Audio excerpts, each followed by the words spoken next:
100 Days Collective. This is Take Two.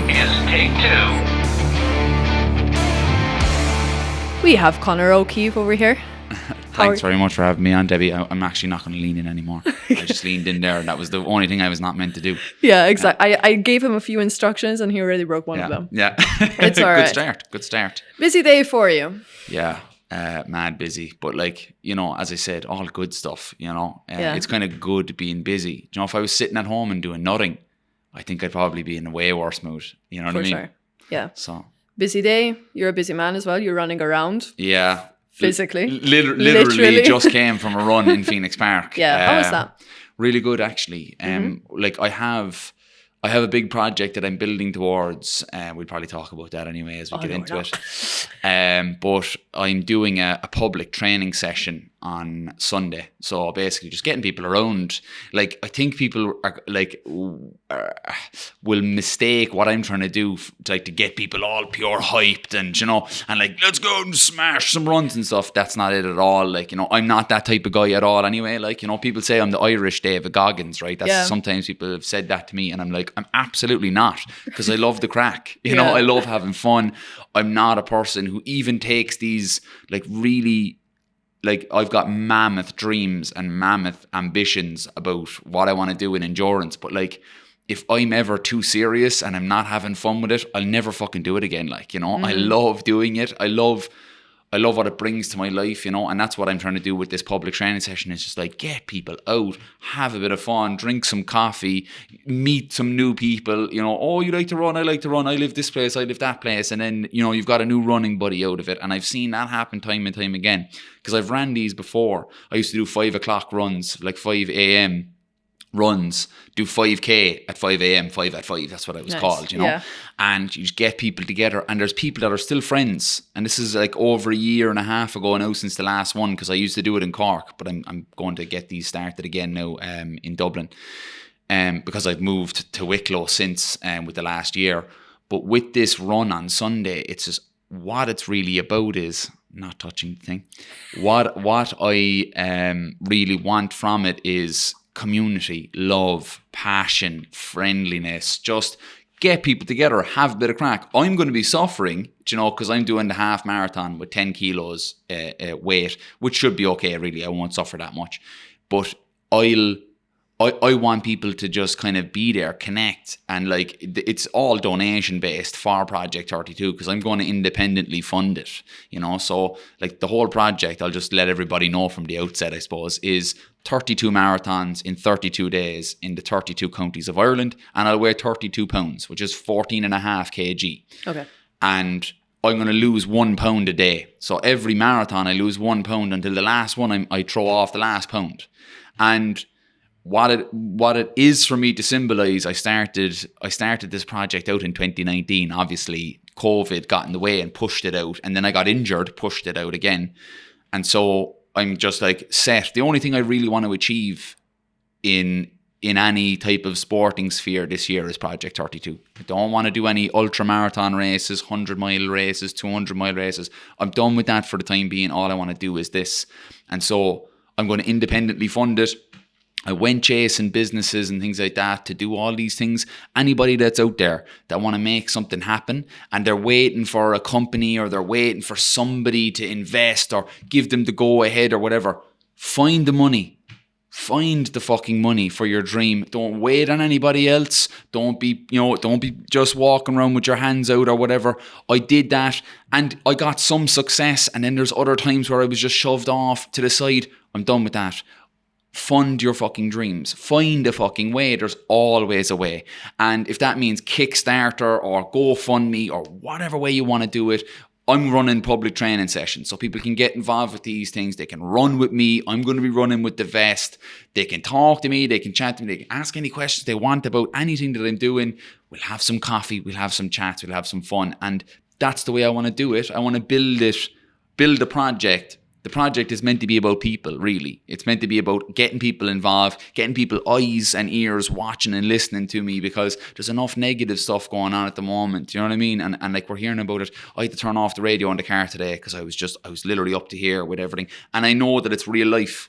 But there's a point where you have to look after yourself as a person, you know? And so I'm going to inject that positivity. You know what I mean? So that's what today was about, was mapping that run out so I know my distances, so people don't be fucking running, flying all over fucking Phoenix Park and not knowing where they are, headless chicken job, like, you know? Yeah. So that was basically what it was. Yeah, just bump into a reindeer or Yeah, something. like, What the hell? fuck? Yeah, where am the I? fuck are we going? Yeah. Just a little head count or something. At what time are you going to be holding that public session? It's on Sunday. Noon on Sunday. I will Where's be the meeting starting. spot? The meeting spot is the Hole in the Wall pub, or the Dash Container Cafe. They're right next to each other, and there's a little hole in the wall. There you go. That's right next. That just brings you into Phoenix Park, and that's where we'll be starting from. And like, I'm selling tickets for this thing. Really, well, it's all donation. There's no price tag on the ticket. So if you give €1, you can come. If you give €20, you can come. It's all good. I want people, like, you know, if they have one ticket, bring some friends. This is not like a money grabbing endeavor on my end. Yes, I need funds to make the project happen, and I don't mind if I have to start small and make it bigger and bigger as we go on. But it's just about getting people together. Do you know, that's what it's all about. Like, Yeah. It's always about community at the end of the day. And that's probably one of those things where we are really struggling with right now is making friends. We're living at a time, right, where we're so connected globally and through our phones. As in, I don't think I would have come across you if we didn't have social media. absolutely. That's beautiful. It's one of the great things about social media is the connectiveness. Exactly. If you're open to it, you know what I If mean? you're open to it. And if you're open to actually taking that further step, going out of your comfort zone and meeting people in real life. That's probably the barrier that we're struggling with right now, which is, I don't know these people. Yeah. You know? And I think it's going to really affect young people as well. I don't know what age you are, Debbie. I'm 30. I'm 24. You're 24. So there's a little bit of a gap there. There's 6 years, which means you would have had 6 more years really of kind of like Facebook and everything that comes after that in your life for a longer time. Because I think it came into my life when I was about 17, I think, really. Yeah, and for like, me it you was know. 13. So. Yeah. So very, very, yeah. Exactly. So like you're just coming out into your teenage years, and that's hitting you, right? So like, can you imagine somebody who's even 5 or 6 years behind you? Yeah. And when that entered their lives. And what people need to realize is people are people at the end of the day. So if you're afraid or you're conscious or your thing, you have to give yourself understanding of that. Because most people are like, I'm afraid, and so I'm gonna berate myself. Why am I feeling this way? Or it's gonna stop me from doing something, right? What you should do is not what you should do, because I don't really like should, but what I would hope or seek for people to see is an understanding of that. Say, yeah, look, I am worried, and that's okay, because my world has been very much from afar, hasn't been up close and personal with meeting real people, shaking hands with people and all this kind of stuff. Understand it. That's what we always seek. We seek understanding of self. That's what I'm seeking through my endeavors, through my, going over to Everest Base Camp, or whether it's going, doing Project 32. I'm just seeking better understanding of myself, and I think that's what people are really lacking, because there's so much understanding of everything that's going on in the world and everything that's going on in the external. We rarely connect with the internal. So like what we see problems or issues in our lives, right? And then immediately we think about ways we can bandage them up and patch them up, because there's so much available to us right now. You know what I mean? There's different sports, there's different outlets, there's social aspects of things that we can use to patch up our lives, But I do think that we're with that, as you said, that interconnectivity, there's a separation of self, and I think that that's what I'm trying to bring back to myself, Yeah. Has your curiousness over self-awareness been your thing for a long time, like since you were a child?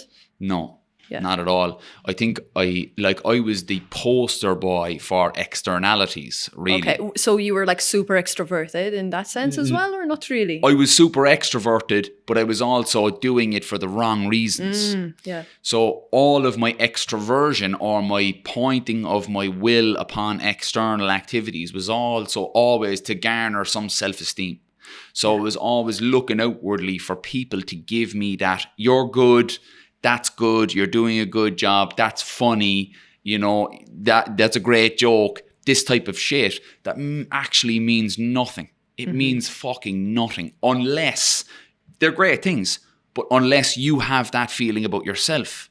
If you have that feeling about yourself and you're going to go, yeah, do you know what? I'm actually nice, I'm kind, I'm a lovely person, I want good things for myself and in turn want good things for other people. That's a great thing to be able to say about yourself. And if, regardless of what anybody else thinks about you, they can kind of go fuck themselves in a way. And that's like, I wish people told me that, you know, way earlier, that like it was okay for people to not think you were cool as well. Do you know what I mean? Because like not everybody's going to think you're like is going to get on with you or like you or whatever, and that's okay. And hopefully, them not vibing with us doesn't have a negative impact on the way we feel. Okay, so what's wrong with me then? What's wrong with me? What's, you know, am I not cool? Am I not this, that, and the other? Do you know what I'm saying? And I think that I only really started to look really deeply inwardly a couple of years ago, 4 years ago, really, you know, and that was when I really started to kind of connect with who the fuck I was, because I was being Conor for everybody else but Conor. And as soon as I started to kind of go, right, like this is a fucking runaway train here, this is a locomotive, and it's just building speed, and what happens? It just fucking crashes, it falls off the rails, or it just fucking explodes, right? If I don't actually manage to jump into the cockpit here now and become the engineer of this train, and the good thing about it is the lessons I learned being on that fucking steamrolling locomotive are still with me. Because I still like having a laugh, and I still like being gregarious, and I still find it easy to talk to people. I find it easy to have a laugh with people and make jokes and have some fun. That's great. I'm delighted I kept that. But what at the end of the day is, you know when you finish up a social occasion or whatever, and you jump in your car and you go home. It's just you in the car on your own. That's the point is more important to me. Is how I'm talking to myself then. You know, and like regardless of what happens on the outside, I'm always good with Conor, like, you know what I mean? And how I maintain that is service to myself. So like running is a service to myself, going to the gym is a service to myself, eating good is a service to myself, drinking water, going to bed early, all these things are services to myself, Debbie. So like if I continue that service to myself, that side of Conor, the higher self, right? He pays me back by basically keeping me in the ability to roll with the punches of life. Because life is going to be shit sometimes, and it's going to be good other times, and it's going to be up and down and in and out and all this kind of stuff. If I can keep good with Conor, he'll stay good with me. You know, if I get caught in traffic and I'm an hour late for something, or if I, fucking miss the bus, or I get clamped, or I get a ticket on my car, or whatever, that Conor will step in and he'll rationalise things for me, and he'll make me feel good about myself, and he'll make me feel grateful. I felt grateful after getting a ticket. Do you know, about 3 weeks ago, I got a parking ticket, and immediately first of all, anyway, I felt pissed off. I was like, fuck's sake, I got a fucking €40 fine for no real reason other than me being stupid. And I parked in a loading bay, right? So straight away, there's a two-pronged thing with me. Kind of going off on mad tangents here, but I'm liking it, right? It's nice. Unless I'm just drinking my pint over here. You just drink the pint. Cheers, guys. Yeah, cheers to everybody who's listening. First of all, it's okay to feel pissed off and annoyed at things. You know what I mean? I think that's the main thing to realise is we don't always have to paint over things with positivity. And I felt really shit at the time because I was trying to do something for work I was struggling with. You know, I was struggling with this area of work, and I was trying to do something. So I parked in a hurry, and I came back to the car and had the fucking ticket, right? And so I had this kind of a thing of, fuck this is absolute bollocks. You know, fucking got in the car fuming. And then I was like, right, okay. It was like myself, my higher self, sat into the car. And we'll get into this. It's like being my own best friend. That's another big part of my life, but we'll get into that in a minute. Basically, he sat into the car and he said, right, Conor, in the big scheme of things, it's €40, man.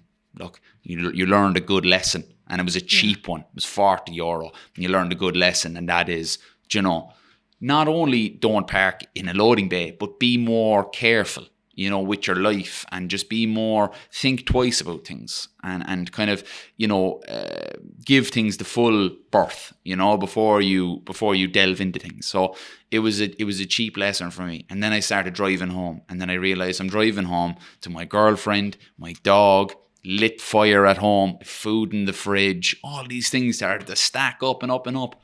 And as those things started to stack up, the other things, €40 fine, started to just drift away. Dare I say not you, but like you nearly felt embarrassed to even complain about getting like a €40 ticket? Because that's something that like I feel sometimes when minor shit like that happens, where you're like, man, if I were to open my mouth right now and just like complain, I don't know what the other person is going through for them to just tell me, well, my grandma died. Yeah, absolutely. Like I definitely thought about it today when I was filling up my diesel. Because like everybody's complaining about the price of diesel, right?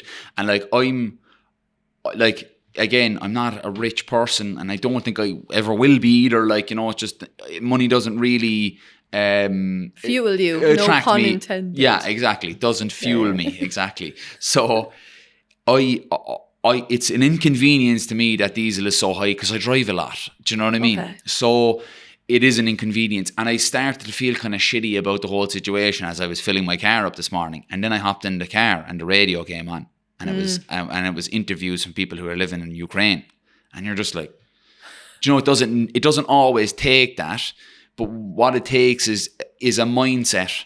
It takes, and that's literally what mindset is. All mindset is the ability to switch, the ability to turn your brain around, you know, to take hold of the wheel and turn your brain around it to something that's a bit more, doesn't have to even be positive, but just a better outlook, a less dark outlook on things. Yeah. And I straight away was thinking, fucking diesel's expensive. Like who gives a shit? Like, you know what I mean? Everybody's in the same boat, like, you know, and I think that anybody who's living in Kiev right now would probably swap places with me in a heartbeat. Exactly. You know? And it's weird, right? Because I find myself constantly going back and forth and struggling sometimes to find that happy middle between toxic positivity and feeling the feels that like you rightfully should feel. Mm-hmm. So as you kind of like started out this argument, not even argument, but this tangent, which was I felt pissed off and it's okay to feel pissed off, versus then making sure you don't tap into the toxic positivity where you dump all your pissed offiness to a point where then you're going to explode in another way. Like basically how I can sum it up is just because there's people being blown up in Ukraine doesn't mean that I'm robbed of my feelings. Do you get me? Yeah. It doesn't mean that I'm robbed of feeling shit about things. Because if you do that, it's like stuffing Mentos into a fucking bottle of Coke. Exactly. It's just going to blow up, you know what I mean? So we have to be able to, like, just because my life right now is brilliant, you know, for all intents and purposes, doesn't mean that I can't be annoyed about things. You know what I mean? Like, because you can be annoyed about stuff. That's just part of who we are.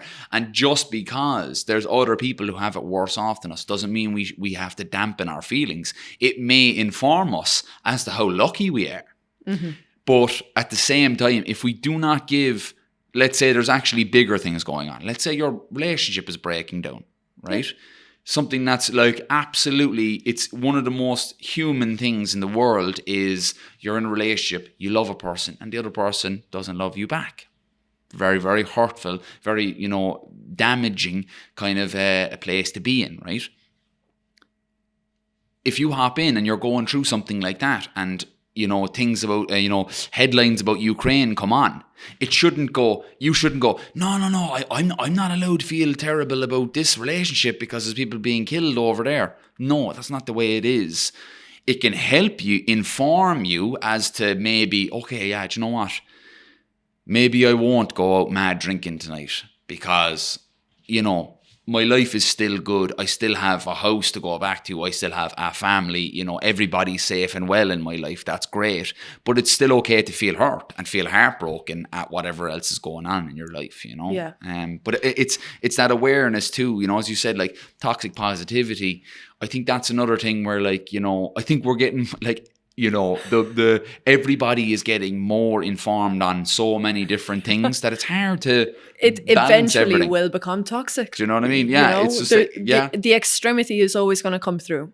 It's like I was talking about this the other day with another guy on the podcast, Dara, and we were talking about where the mental health, right?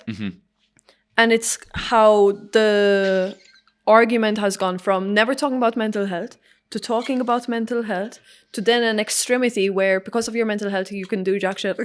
And Absolutely. it's just, it's the way the world works. It's the way humans work as well. There's always going to be a loud minority absolutely. that will try to dampen something that is really valuable for people. Loud, yes. Minority, yes. That's always like the beauty about just this kind of stuff. I want to talk to you about, so one of my, I'm putting myself out here just fucking butt naked, right? One of my main fears is fear of failure. And you have a story about being a Muay Thai fighter when in the Irish title, right? And you got knocked out. Yeah. How long were you training Muay Thai for, first of all? In total, about 7.5 years. Those 7.5 years leading up to that fight, and then for that fight to happen. Yeah. What was that like for you? Absolutely cataclysmically shit. Yeah. Like, so bad.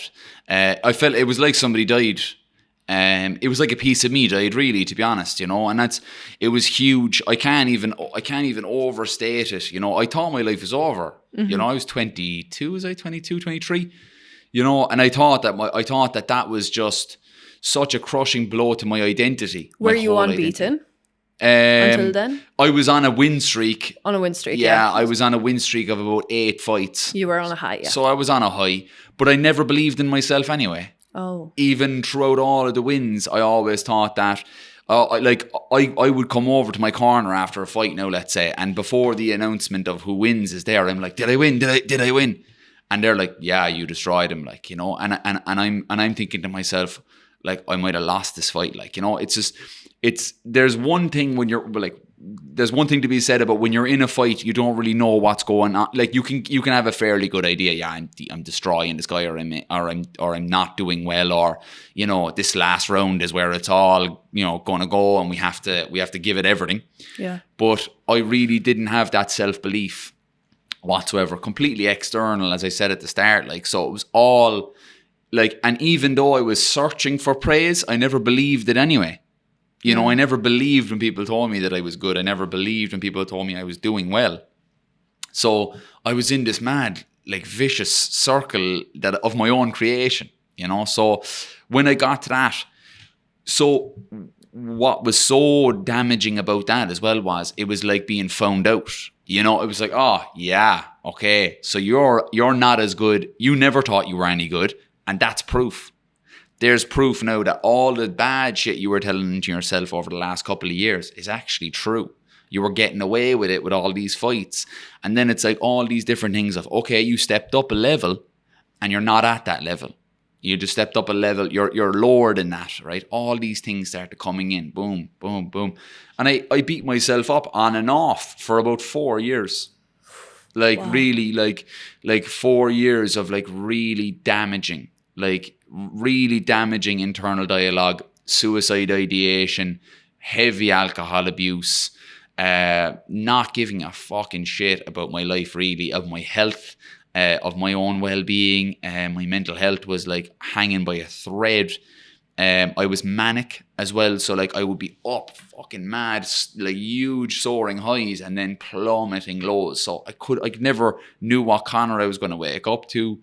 And so when I, like, you know, when that happened, basically I was already fairly much struggling with my mental health anyway. I was depending on Thai boxing and the external things to give me this good feeling about myself, you know. And so when that happened and that huge failure came about, it was like everything that I've been saying was just proof, you know. It was proof of how shit I was, you know what I mean? So it was very, very tough time, like. Yeah, I can imagine. Negative self-talk is petrifying. And I appreciate you, for talking about that, because people just are constantly scared of losing. And an individual sport like fighting and losing on that kind of stage is just like, oh. So you obviously went from one individual sport.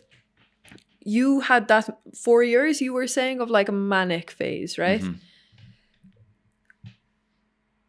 Sometimes people kind of, not even they don't exactly like worry about their friends when they see them like going through that, because they're just like, oh, they're taking some time off.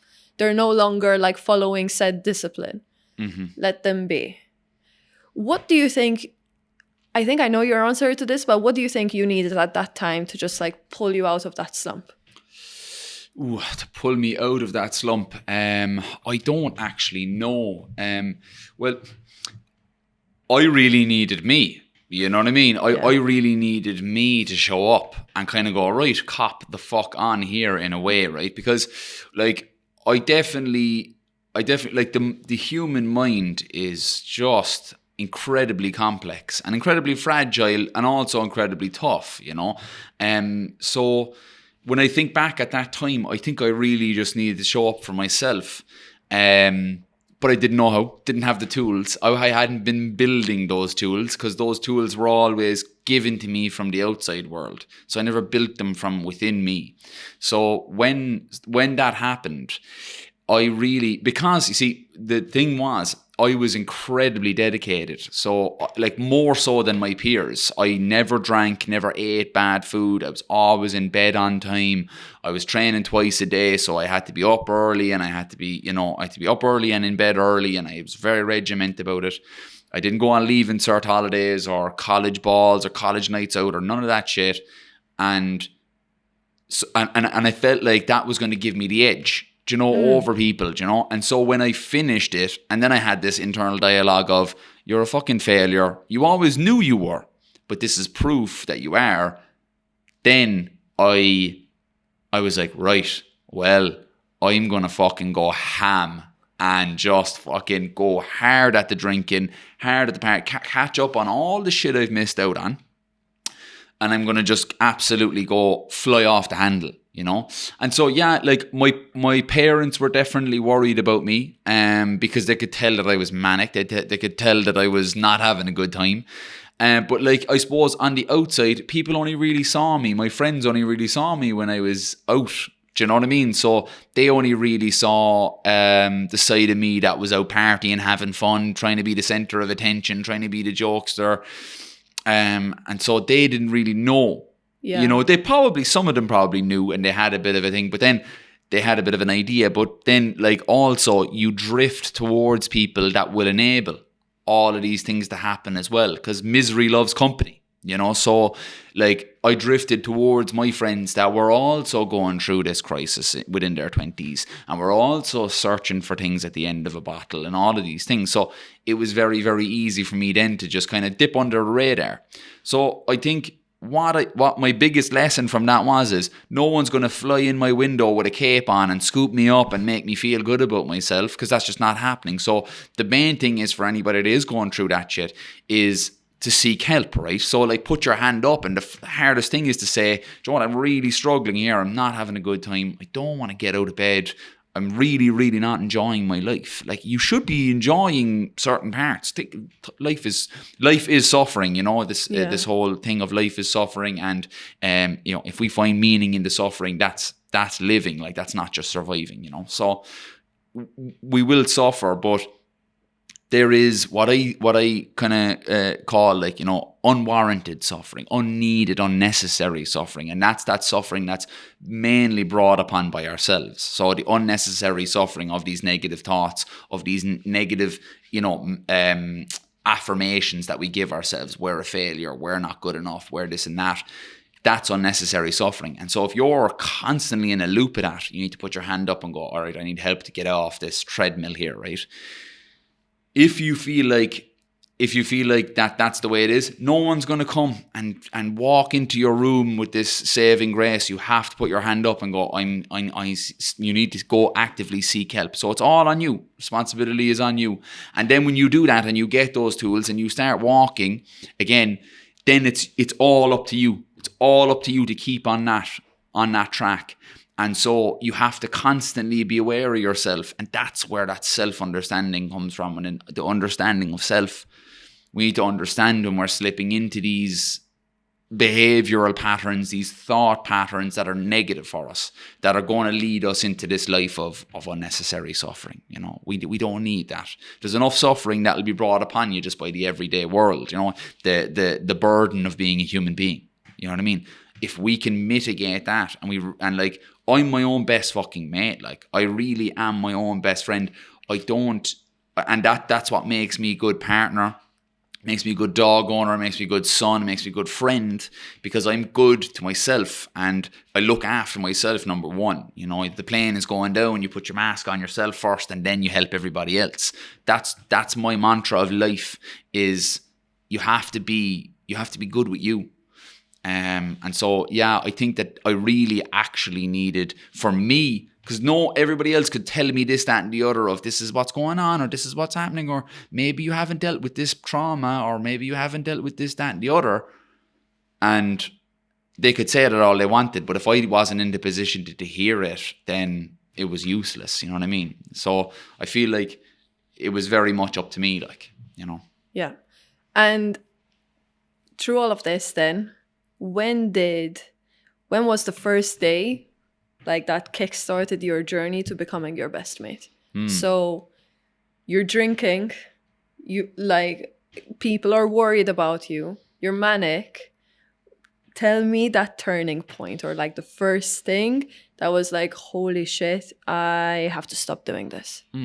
It actually happened within a couple of weeks, which is so strange. It happened within a couple of weeks, but it's still fostering to this very day. Yeah. You know what I'm saying? It's still something I work on every single day. Like, you know, I'm constantly thinking about it in the best way possible. It's not something that worries me or whatever. Like, it's something that I know, I'm assured of it. I'm confident within myself that I'm going to continue to be my own best mate.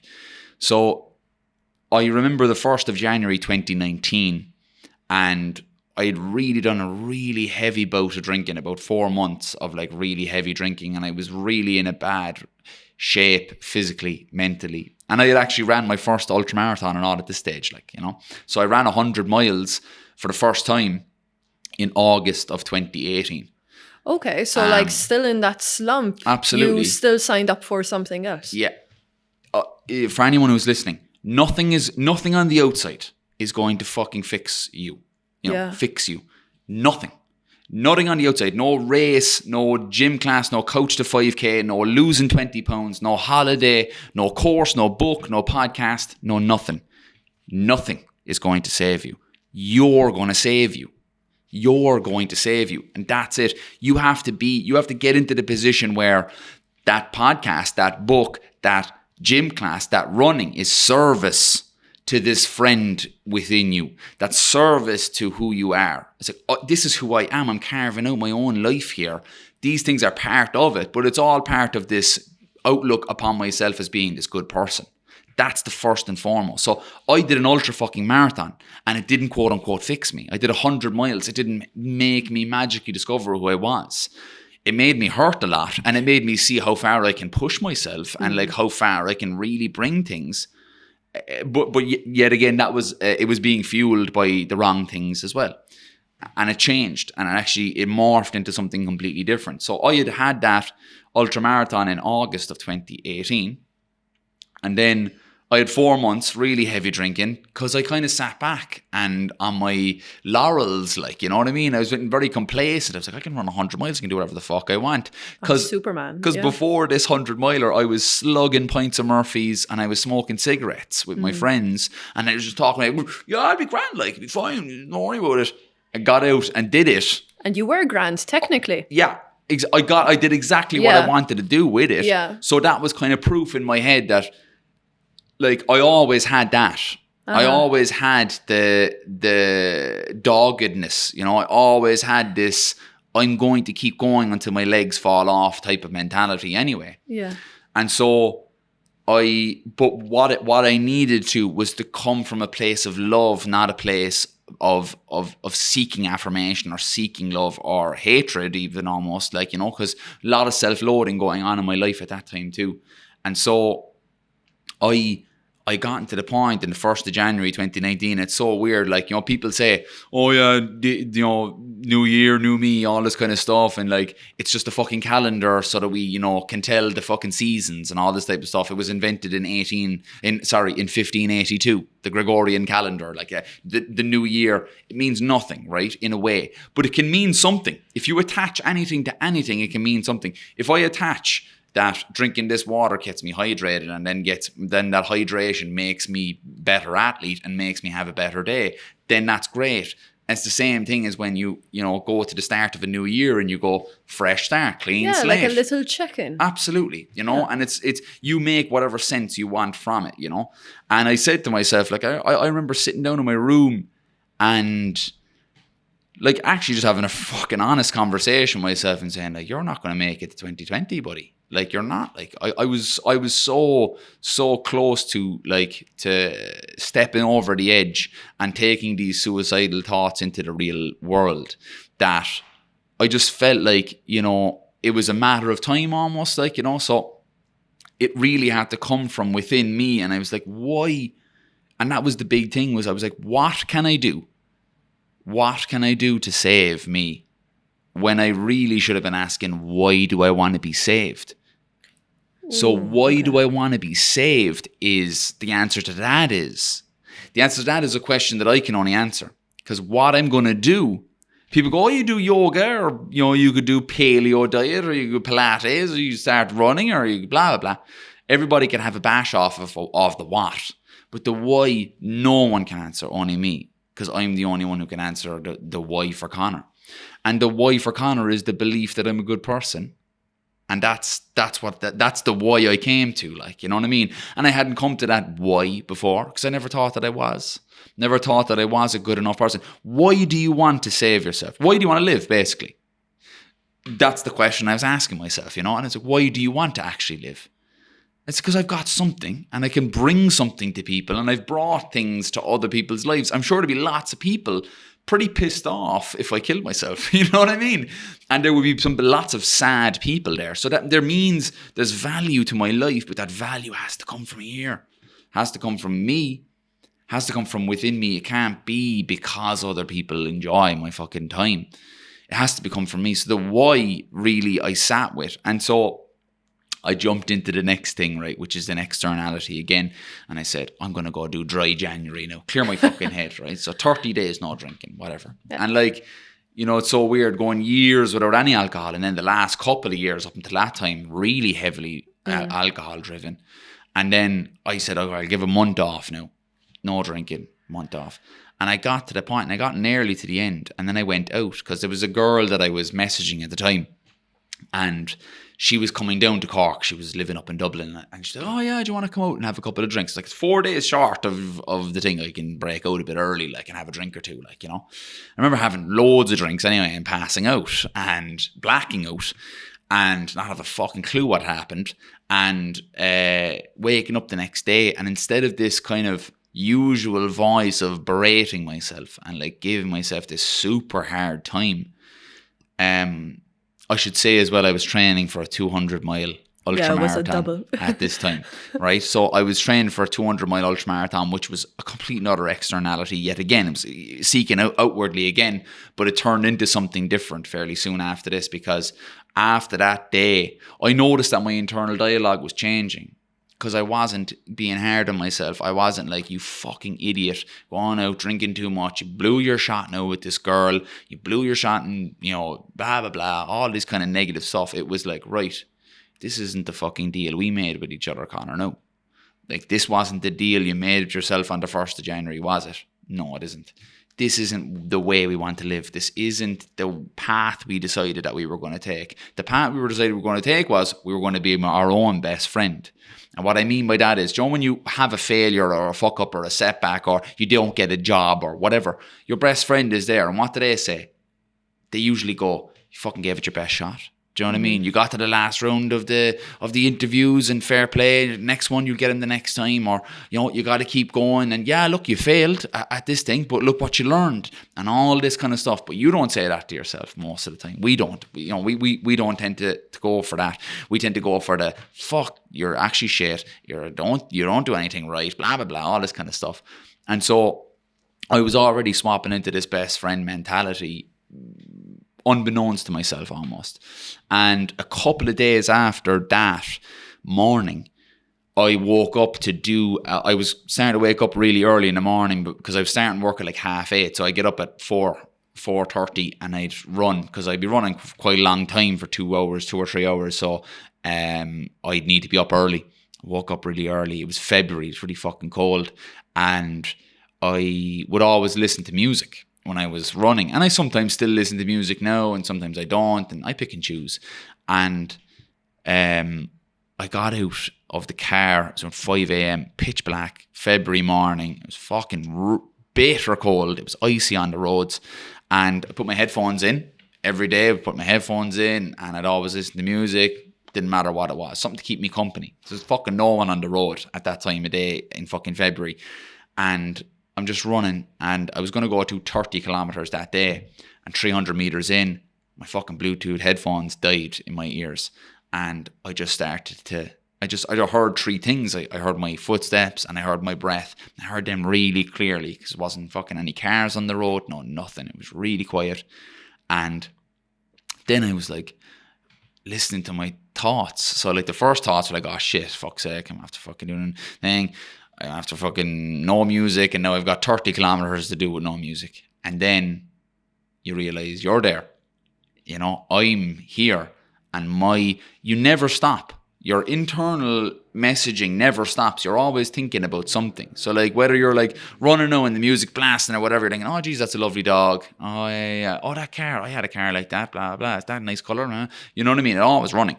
So like if you diminish distractions, you get unfiltered, you know, at certain times. And I really started to think about things. And I was thinking about things like, right, what's good for us? What do we want from our lives? That kind of talk, right? It was very kind of serious, but like, you know, still like lighthearted in a way. And I was like, well, what do you actually fucking want? Like, you know?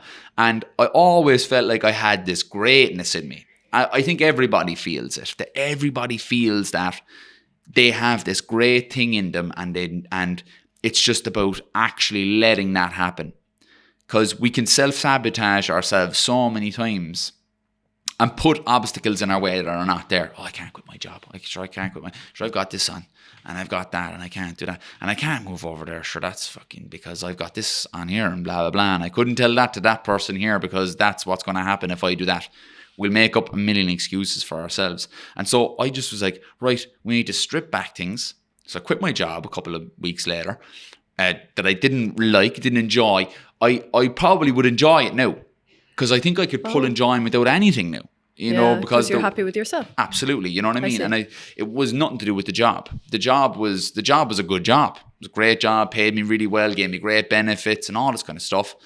And I was good at it too, which is always a good thing when you're starting a profession. If you're good at it, you'll enjoy it more. It's just the way it is. And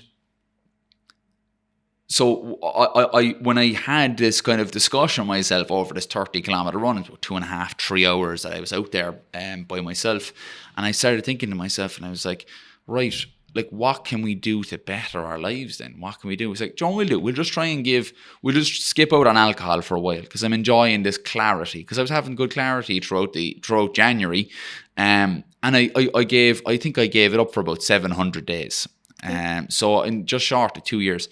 And I really enjoyed that time, but there was also a part of me thinking to myself, I don't actually have a mastery over alcohol.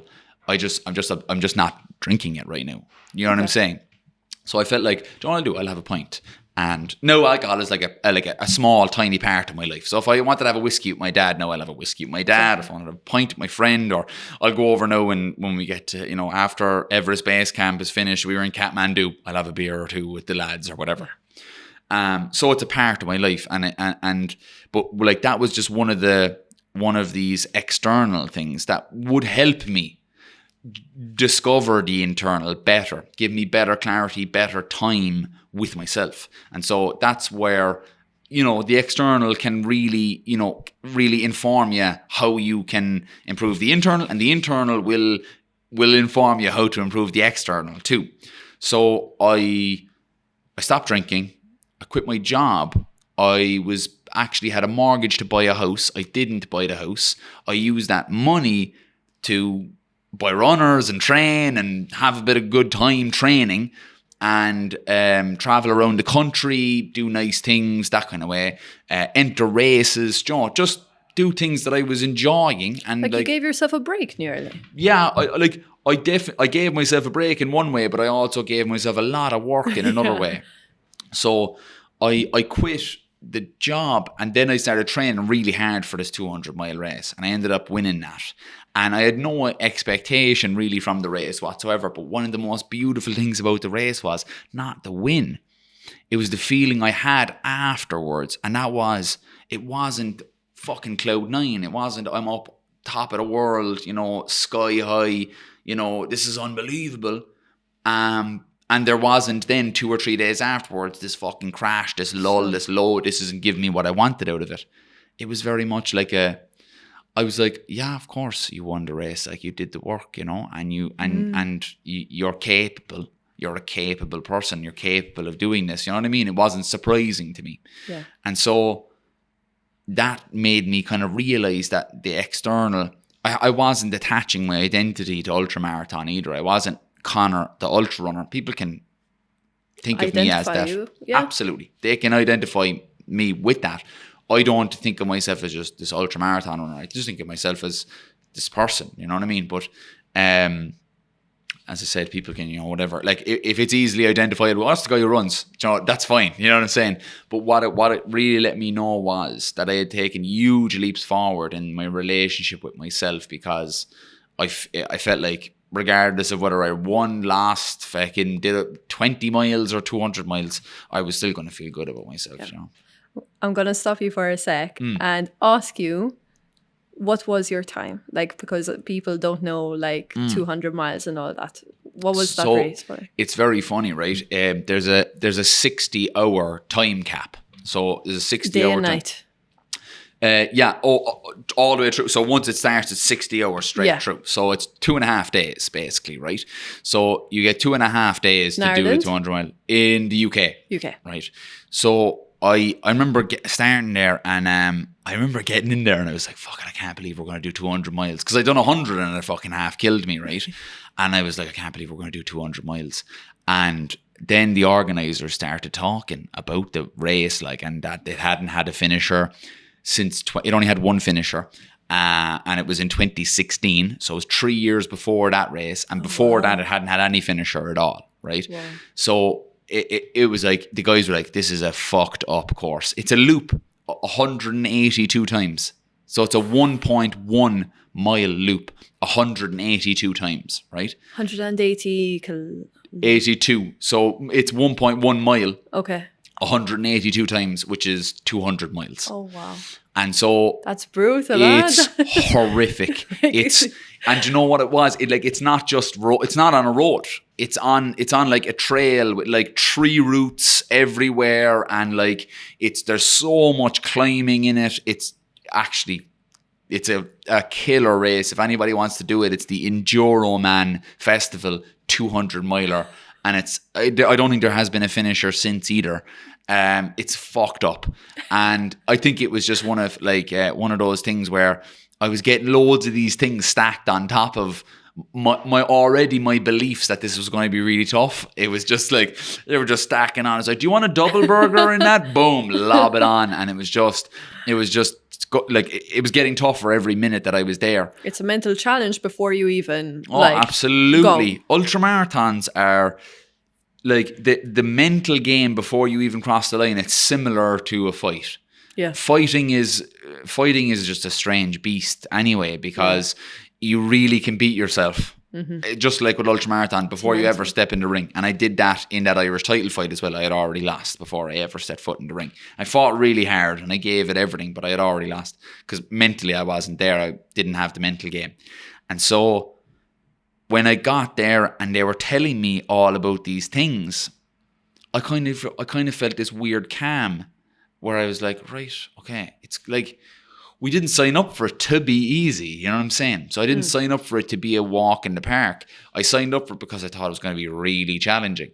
And so, yeah, I just started it. And the time, you get 60 hours to do it. I was with 23 and a half hours left. We marked out how much time it would take me to do each loop to finish with 15 minutes to spare, right? So we did the maths and it's like, right, if you do 16 minute loops, so if you do 1.1 mile loop in 16 minutes, which sounds really slow, but like over 200 miles, I was 120 miles in at that stage. Okay. So they were saying 16 minutes. So I said, right, I'm going to run 15 minutes and then every 8 loops, I'll take 8 minutes break. Right? So that's what it seemed fairly okay to me. I was like, 8 loops, I can do that. 8 miles, it's fine. Good strategy, yeah. Yeah. Try and be as strategic as I can about it. And I finished with 15 minutes to spare. I did exactly that and I finished in 59:45. That's exactly it. So 23 and a half hours. It was like, I didn't even know pacing until then. And then I had just done pacing genius out of nowhere, But like, think about it, okay? Just like imagine a Conor just running around for fucking 59 hours and 45 minutes. Yeah, no. It's mad. I only slept for a half an hour. Yeah. So that's the thing. It's like, you think, oh yeah, you had a bit of sleep, because you think about it in days, you're like, I'll sleep and stuff, but you don't. I slept for a half an hour and I woke up and didn't have a fucking clue where I was. Of course. Yeah, I was 135 or 140 miles in and I was like, I'll just... My fucking head torch was on the fritz and it was nighttime and there was fog was after rolling in, so I fucking barely see in front of me. Wow. And I was already having delusions and stuff because I've been running for so long. So I came back around and I was like, I just gotta go to sleep. I was gonna get a half an hour there and just wake me up in a half an hour. And I literally was like, before I fell onto the mattress, I was asleep. And it literally was like a blink of an eye and I was up again and it was half an hour had gone by and my dad was saying it was the most unfatherly thing he's ever done in his life, like picking me up out of the bed, putting me into the chair, like I was still falling asleep as he was tying up my shoes, and then he like got me up and he's like pushed me off, he's like, oh, there you go now, you go run the rest of this. And that was it. But he knew I'd be really pissed off, if he let me sleep for too long and then I wasn't able to finish on time. Yeah. Exactly. As in, I'm sure you were in an emotional state where you wouldn't put the blame on him. Yeah. But yeah. Oh, I just been annoyed in general. Like, yeah. Yeah, like, exactly. Oh, fuck's sake, I was so tired that I couldn't get up. You know what I mean? Wow. That's crazy. Like, you're some sicko, man, to do that shit. Yeah. It's funny to think back on all these things, like, Yeah. Exactly. With all due respect, I'm calling you a sicko. That's fucking crazy. It is. It's sick. It is. It's weird to think about it as something that you do for fun. Do you know what I mean? Because that's the kicker. It's like people do it, but they do it for fun as well. Nah, hardly. Like, is there like a prize money or something? Absolutely nothing. No. You get a T-shirt. You get a T-shirt that says 200 mile finisher. I still have it at home. Oh my And you get a nice trophy. I don't know where it is either. Yeah. Like, I'm not a big man for trophies. We're not and stuff. trophy like, cabinet anymore. Yeah, don't have the trophy cabinet. Nothing. Probably at your parents' house. It'd be a great paperweight actually, because it's like a perfect like glass block. Yeah. But it's one of those things where you're like, I feel like, my mother was like, oh, can we throw out some clothes? When I was living at home, like, it's like, can we throw out some of your clothes? And I was like, yeah. And I was throwing all this stuff. And he's like, your 200 mile finishing T-shirt, you're going to throw away that? I was like, Mom, I don't. I have a photo. I have no attachment to it. I've got great memories of it. It's like, what about when you're 80 years old and your grandchildren think I'll be like, I'll tell them. I'll tell them that I was, that I ran this race and stuff. You know what I mean? Yeah. I'll have stories, I'll hopefully have it together. And if I don't, I'll record them all. I'm on about 90 odd podcasts anyway. Yeah, so exactly. You have a photo, it can become an NFT or something. Exactly. You never Exactly. Oh, crazy. Yeah. Now, I want to talk to you. I follow you on Instagram, right? And you talk about voluntary suffering. you were kind of talking about suffering before. I think you were mentioning involuntary suffering. Maybe. Yeah. So technically, your form of voluntary suffering is signing up for this. Yeah, absolutely. It's service. So Yeah. like that's what I talk about with service to yourself, right? So what like I feel like for me, it's like it's very Americanized and very like I'm going to write a book. It's like I've got these 3 pillars that I kind of that are basically rest the me being my own best friend rest upon these 3 pillars, right? So the 3 pillars are honesty. So I want to be incredibly honest with myself at all times. I don't go blaming shit on other people. I want to take accountability for my life and who I am. Right? That's first and foremost. Second thing is I want to be compassionate with myself as well. So with that honesty, you can be brutal with yourself sometimes too, but there's other times where you have to show yourself that compassion and no, you're human, you're trying your best, you make mistakes, we'll scrap that one and we'll go at it again. And the last one is gratitude. So gratitude is really where this voluntary suffering comes in. So the reason why it's voluntary suffering is because I feel really grateful to be able to suffer by choice.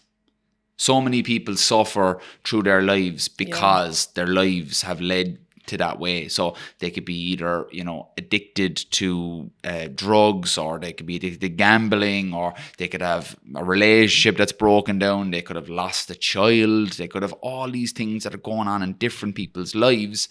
I have so many things that I'm grateful for. And one of the things that I am grateful for is my ability to make myself suffer voluntarily.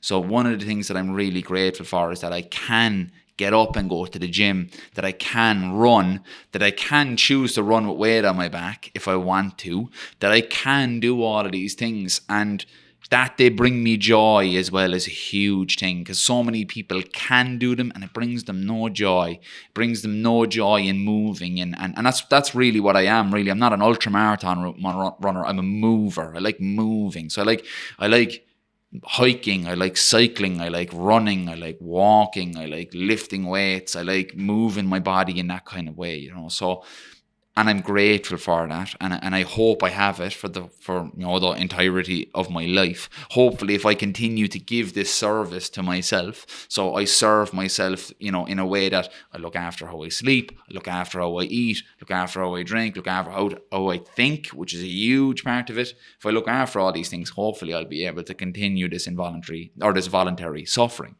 And so when I talk to people about involuntary suffering, is this suffering that it's brought about in our lives, so like all of these things that make us suffer that we have no control over. And so if I feel like that I am in a position where I don't have much of that, it makes me even so much more grateful that I can bring about suffering in my day. It's suffering at your own hand, at your own, but by choice in that way, in service to yourself, is a fantastic thing. If you're suffering, if you're bringing about suffering in yourself by doing the same things that I'm doing, by going to the gym or running, if it's a punishment, that's not what I'm talking about. I don't want to punish myself. That's the last thing I want to do, because why would I want to punish myself? The world is going to do that for me through life. Shit's going to get thrown at you all the time that you're not, from any direction. So you don't need to punish yourself. And a lot of people be like, I skipped a training session now today, so I'm going to punish myself with an extra hard session today, or I'm going to punish myself with a run, or I'm going to blah, blah. No, that's not the dialogue we want to have with ourselves. When I don't ever want people to think voluntary suffering means punishment. It doesn't. I'm not punishing myself. I'm actually giving something to myself. I'm servicing myself, giving service to the day. And the higher self, like that the higher me and the lower me. The lower me is like, I don't want to do it. I don't want to get out of bed in the morning and go for a run at night when it's fucking piss and rain. All these things. That's that part of me that I want to kind of go, right, I hear you, but like what we're going to do is we're going to go against that. And by going against that, we're actually going to bring about the opposite of suffering. So like we're gonna suffer through our physical service, but at the end of it, we're gonna feel brilliant. We're gonna feel fantastic about ourselves. We're not punishing ourselves. We're not thinking, yeah, I got even with myself. That's horseshit, like, you know what I mean? And anybody that has that type of dialogue and is putting it out into the world, that's irresponsible. You know, anybody that, and this is why I think I don't take offense when people say I'm the Irish David Goggins, but I really do try and separate myself from him, because I really feel like he is punishing himself.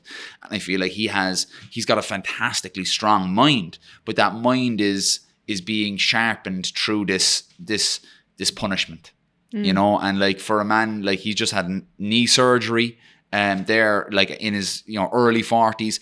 People get knee surgery all the time, but I'm just saying he's had multiple surgeries, has had multiple problems with high altitude pulmonary edemas and all of these different things. And I'm like, that's just punishing yourself. That isn't like people say, 32 weighted marathons.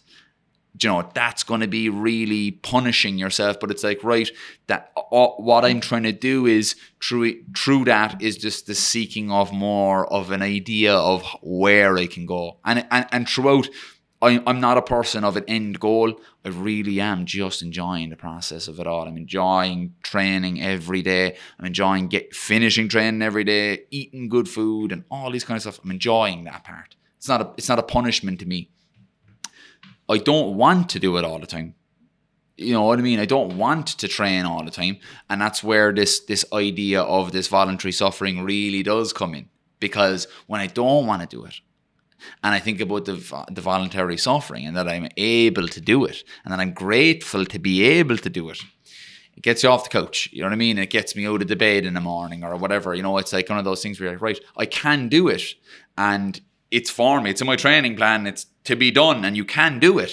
Let's do it. You know what I mean? If you can do it, do it. And that's why feeding into the gratitude side of things has really helped me with this, with staying true to who I am and training, and not ever letting it leak into this self-punishment thing. Because I've done that enough in my early 20s and mid 20s, and it just never leads anywhere good. Like, you know.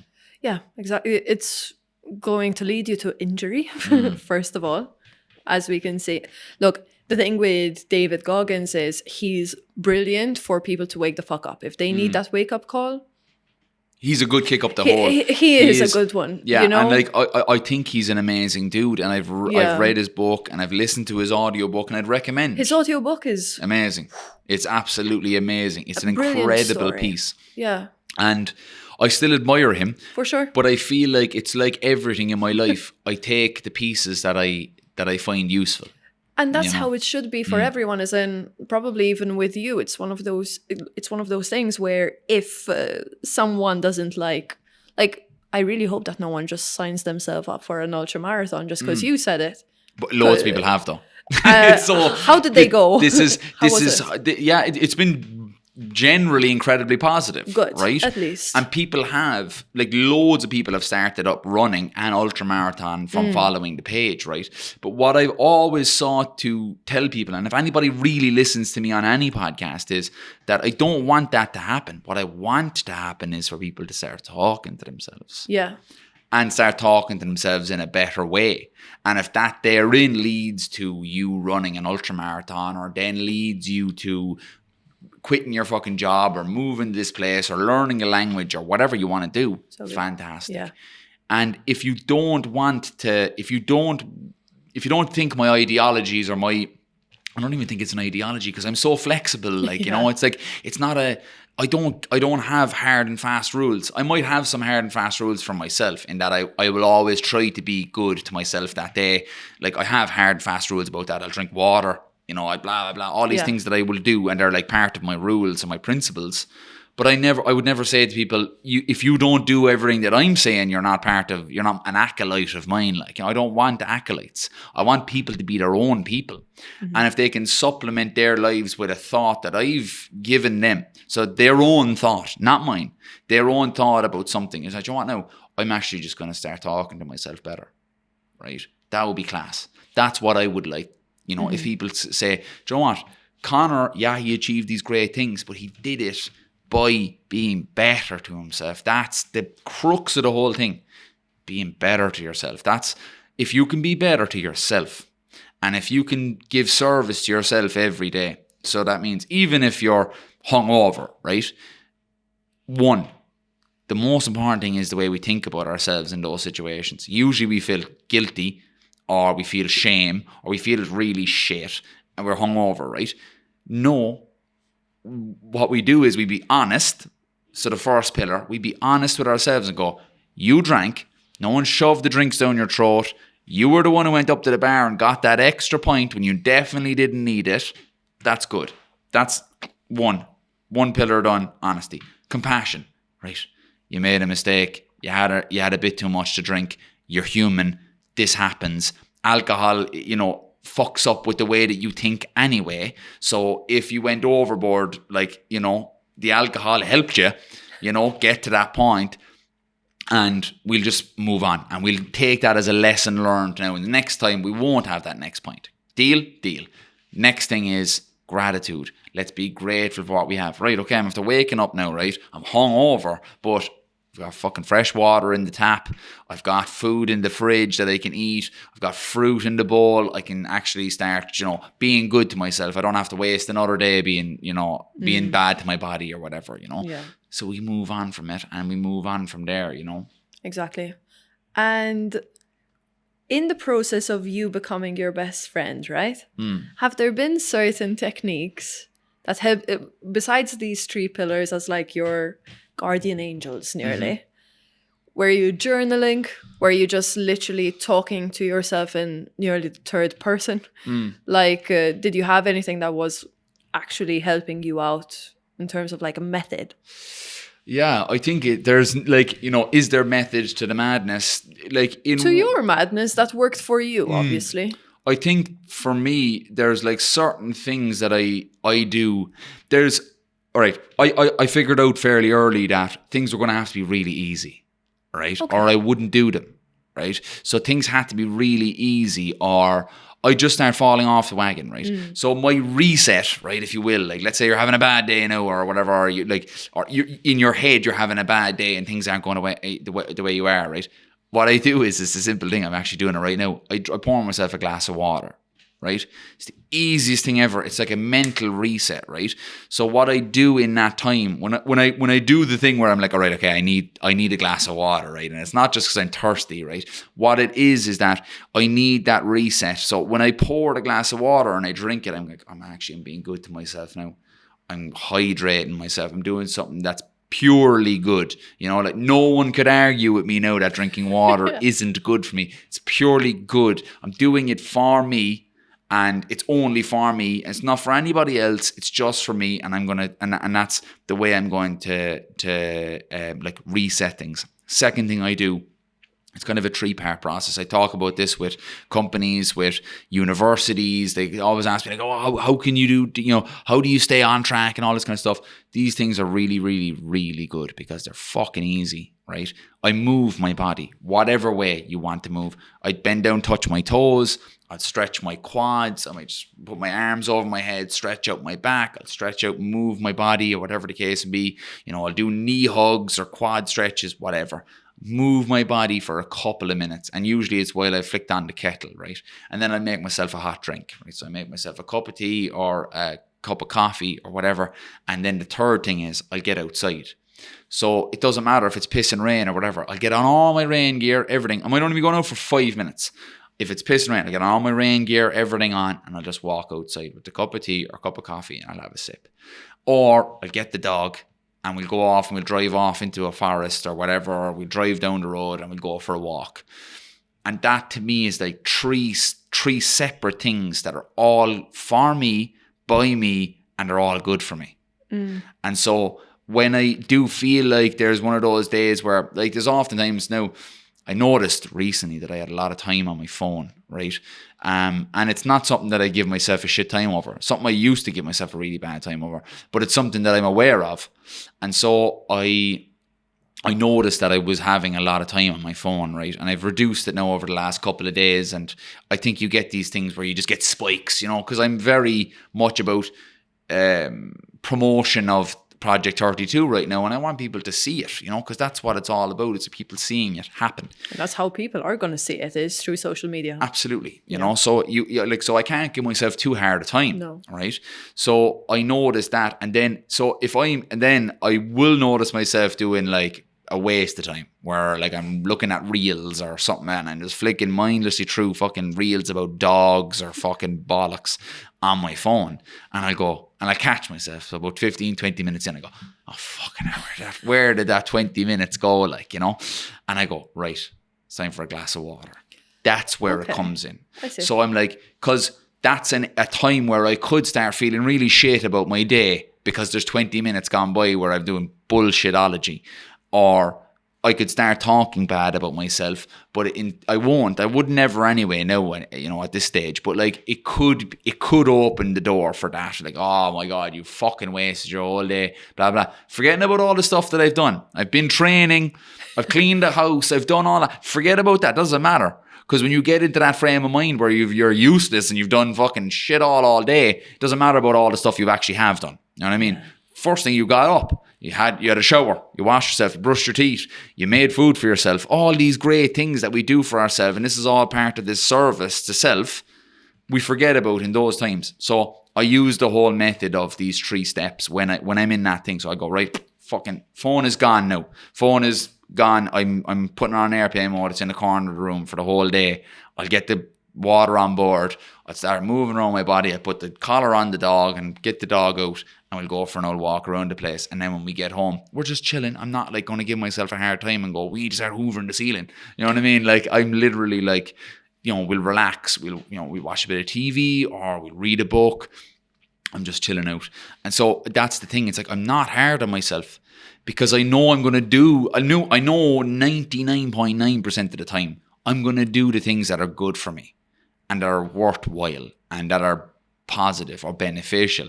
So like if there's times where I am fucking 20 minutes, half an hour flicking through reels or whatever, I'm not going to give myself a bad time, but I will use that method, you know, because it's just like, I feel like it's like counteracting something. It's like something that's not particularly negative, but it's a negative way of spending time for me. You know, I was like, I just think, you know, watching this bullshit, I enjoy it too as well, you know, so like, and it's okay to enjoy things that are like, you know, we enjoy drinking pints. They're not exactly necessarily good for us, but we enjoy it. And I think there's health benefits to that too, which is another thing. Like, I think that like, just because something is like viewed as being bad, right? Having a pint or whatever the case, you're having pints, plural, is viewed as this thing of like, you know, I almost have to earn it because it's bad or whatever, right?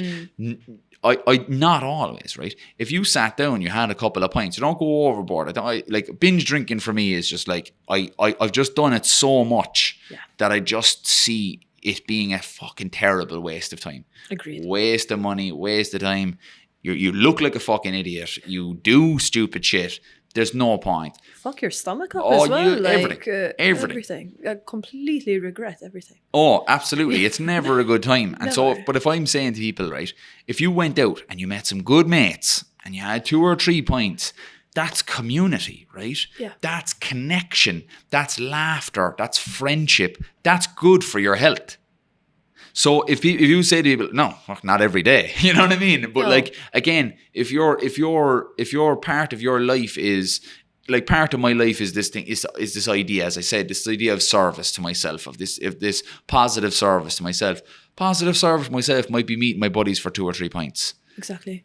Social health, because that's another aspect of health, is communal health, because we are tribal people. When 30,000 years ago, when we're wandering the earth trying to survive, we depended on each other, and we depended on each other not only in a practical sense but also in a really connective sense. And so like, even children that aren't held enough when they're tiny babies, like they're newborns up until the time when, you know, like couple of weeks and months old, there's a huge, that's when you start to form your attachment, right? So there's a whole ream of information on attachment theory in psychology, right?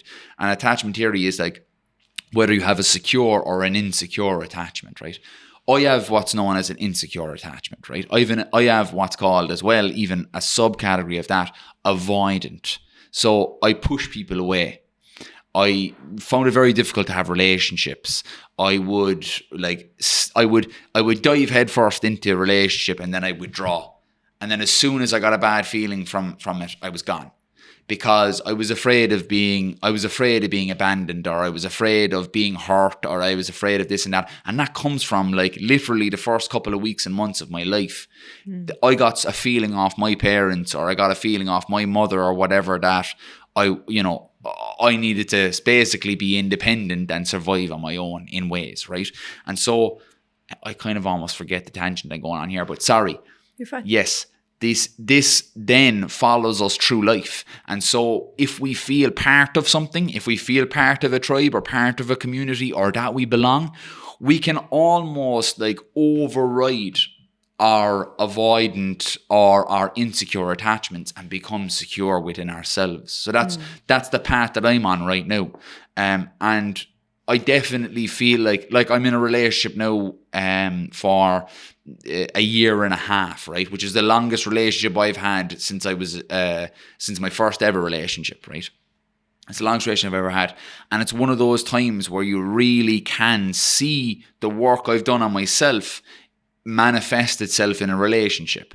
And that is through this allowances as well for connectivity. So like times that are not exactly good for me, but that are good for me in a community sense. I think that's an area we don't think about enough. We don't talk about enough either, is this idea of, drinking is like people, there's a big buzz now to like get away from drinking, get away from bars, all this kind of stuff. And I think it's fantastic. And I think it's brilliant that people want to get outdoors more. They meet up and go cycling, or they meet up and go walking or running, and they meet for coffee instead of a pint. Fantastic. If you find yourself at times that you're going for an old pint, like every couple of weeks, you're having a few pints with your mates, enjoy it, feed into the communal element of that. I don't do it often, and I don't ever binge drink.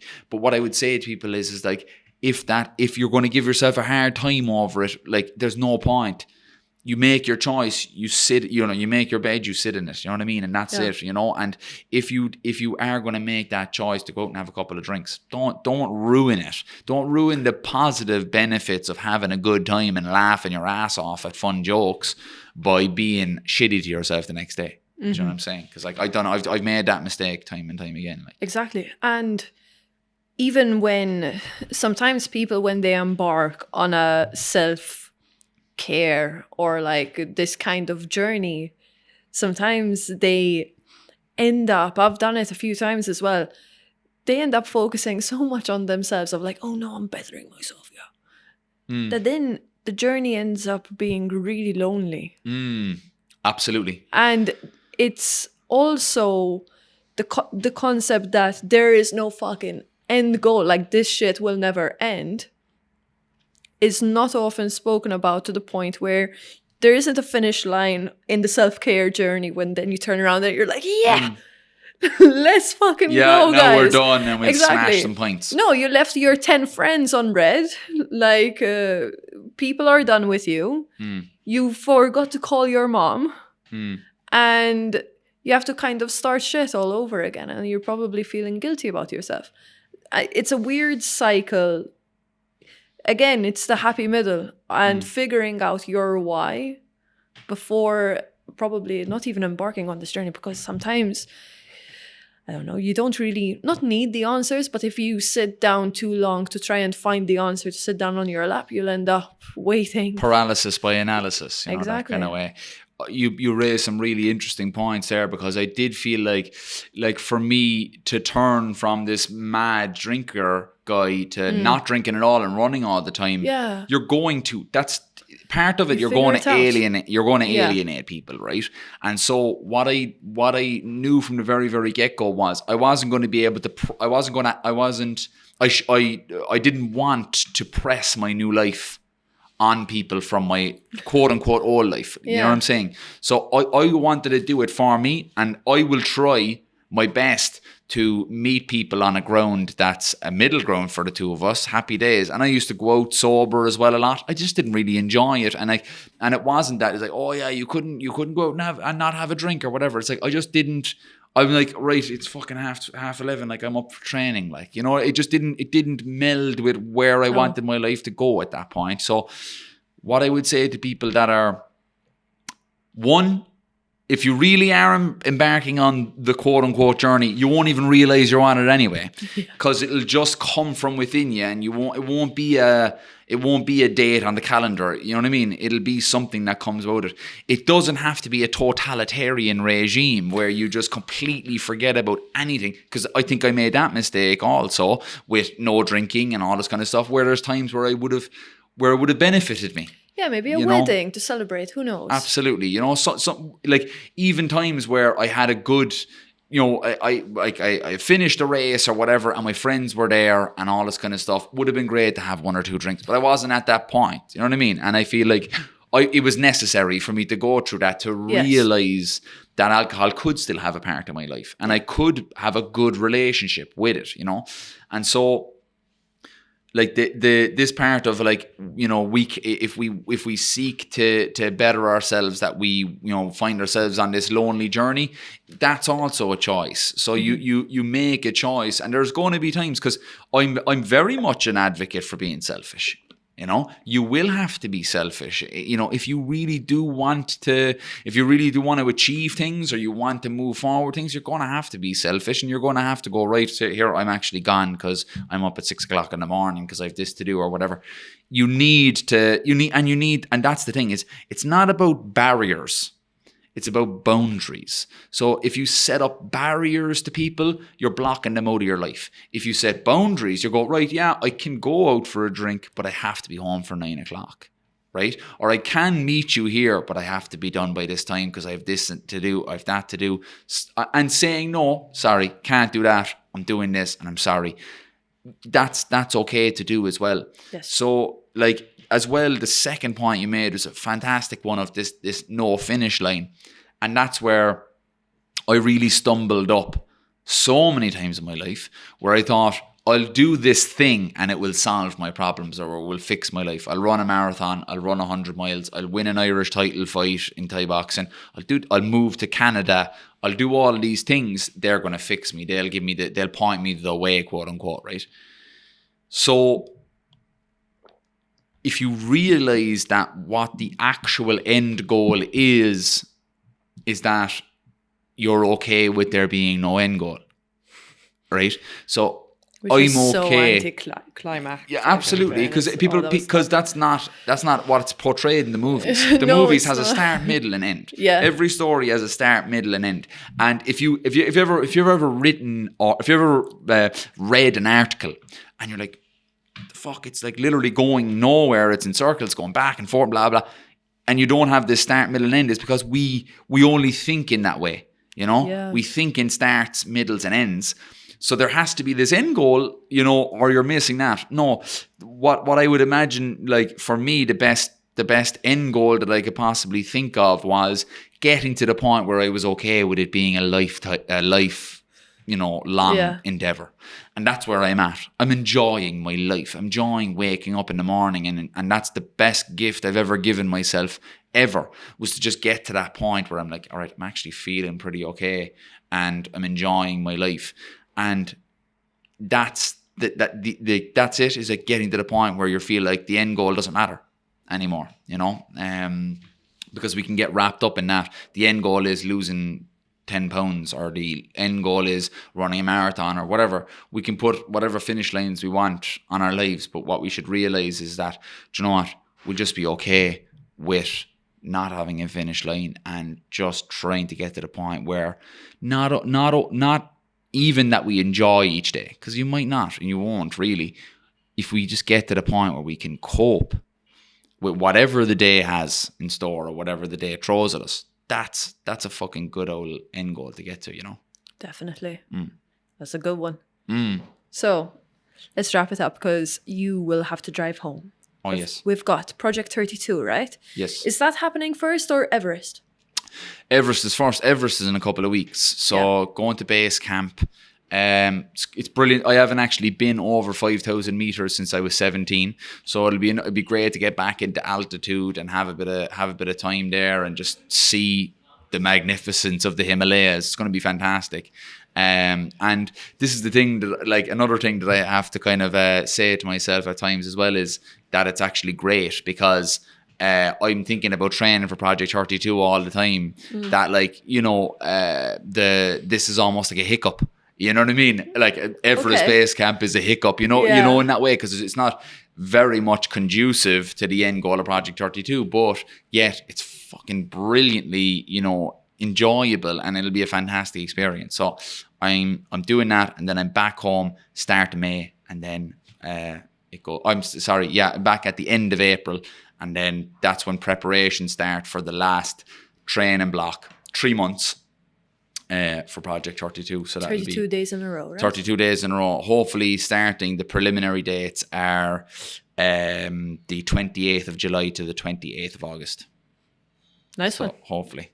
Should be solid weather. Yes, should be, yeah. Well, you never know. If it's too hot, Counties. it might be a tough one, but look, we'll plow on anyway. You'll figure it out. Yeah, we'll figure it out. Thank you so much, Conor. Thank you for having me on, Debbie. And thank you everyone for listening. I appreciate you. Hungry Days Collective.